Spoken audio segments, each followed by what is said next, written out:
ఈ ఉదయకాలం యొక్క దేవుని యొక్క వాగ్దానము, యెహోవా నిన్ను లక్ష్యపెట్టును గాక. హల్లెలూయా. దేవుని యొక్క వాగ్దానము మొదటి సమూయేలు గ్రంథము 16వ అధ్యాయము 7వ వచనములో, మనుష్యులు లక్ష్యపెట్టు వాటిని యెహోవా లక్ష్యపెట్టడు.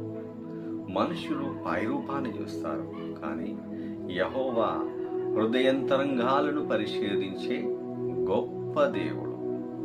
ఈ దినాన నీ హృదయాన్ని పరిశోధించి, నీ హృదయాన్ని పరిశీలించి, నీ జీవితాన్ని పరిశీలించి, నీ కుటుంబాన్ని పరిశీలించి, నీ మనస్సును పరిశీలించి, యెహోవా నిన్ను లక్ష్య పెట్టడానికి, యెహోవా నిన్ను కోరుకోవడానికి, యెహోవా నిన్ను నిలబెట్టడానికి, యెహోవా నీకు విజయం ఇవ్వడానికి సిద్ధంగా ఉన్నాడు. మరి నీ హృదయాన్ని దేవునికి ఇవ్వడానికి సిద్ధంగా ఉన్నావా? నీ జీవితాన్ని దేవునికి ఇవ్వడానికి సిద్ధంగా ఉన్నావా?